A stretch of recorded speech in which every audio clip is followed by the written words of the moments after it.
allocates budget or collects taxes, provides for collection of taxes to answer for the subsidy of PhilHealth for indirect contributors. Now, when you request money for subsidy, ang ibig mong sabihin, hindi mo papakailam yun? Hindi mo naiintindihin yun? Gagawa ka ng sarili mong formula because you have limited understanding there's a limited need of our people for health. Your Honor, the current administration agrees with your observation, which is why this particular case under litigation has been the signal it has been using to increase the benefits. Ang tagal na po, 10 taon. So therefore, if the current administration recognizes that, very thank you. And therefore, they should bring back the money back to PhilHealth. Your Honor, the reason why the administration recognized it because for the longest time, the corporation has thought it will always get money because of the guarantee of the sin Oh, tax. precisely, whatever would be, whatever is that. As long as the government recognizes now, it is now incumbent on the part of the government to return the 60 billion that was transmitted already because it recognized now. Hindi lang na-recognize probably before, ngayon na-recognize na. So therefore, when you recognize it, you should return it. What do you think?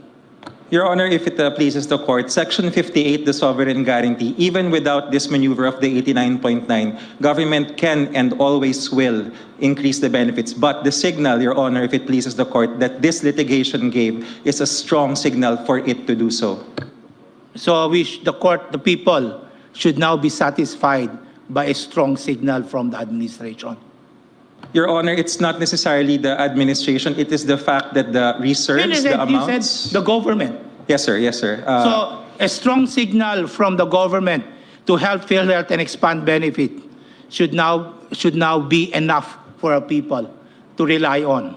This is the start, Your Honor. If the case is allowed to proceed, if the transfer is allowed to proceed, it is a use it or lose it signal, which all national government agencies have, so that we will use our funds. GOCCs like PhilHealth do not have that signal, and they think, at least before the current CEO or the current administration, they think that just because there is an earmark, whether hard or soft, that they will get the money, and there is no stimulus for them to actually increase the benefits. When you prepare this budget of yours for subsidy, why did you not consider the collection made by government, by BIR, on the sin taxes?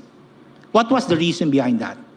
Your Honor, mathematically, it's the premium rate. The way that the premium rate is determined, unfortunately, is not actuarially fair. It is not based on the spread of benefits that is due the Filipino people. Kulang po talaga yung binabayad ng PhilHealth. 10% lamang po in 2024. Kaya dapat po talaga taasan. And mathematically, the only way to do this is to increase the benefit packages, which we are doing now. But the government collected taxes already, representing supposedly the subsidy. Why would government not transmit everything to PhilHealth as originally intended? That is correct, Your Honor. Unfortunately, the receptacle to which this money can be transmitted cannot handle the amount of money because it's too small.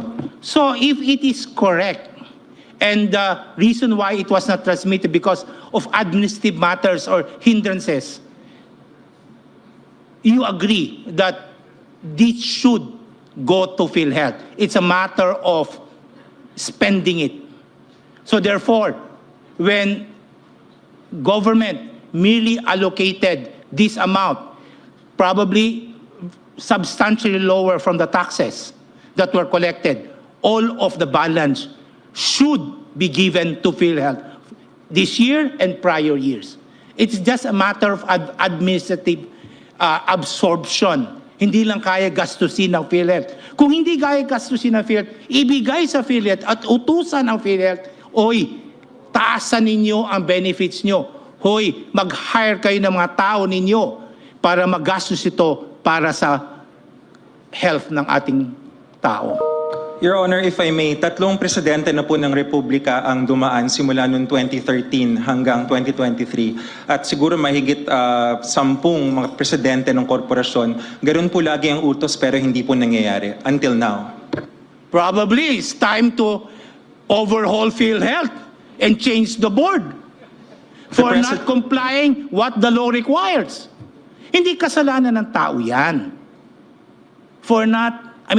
for not availing all of these benefits.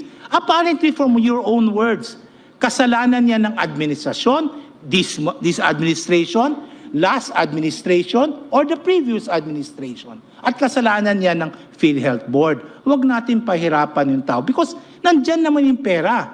The money is there. Government will not giving it to PhilHealth to serve as health benefits for our people. If I may, Your Honor, in fact, nung una pong oral arguments, iba po yung PCEO na humarap sa korting ito. At nung ikalawang oral arguments, ganun ho kabilis, iba na ho uli yung humarap na CEO. Kino-correct na po. Okay, so that's maybe a good point from PhilHealth, but we cannot close our eyes for the past years na hindi nabigay in benefits. So in that case, maybe PhilHealth can already request the President to return the money, the 60 billion that were transmitted to PhilHealth, to the government for ANCRO program funds. Ibalik na yan sa PhilHealth, and PhilHealth to expand its benefits, hire more people to answer for the needs of the health of our people. That will be all.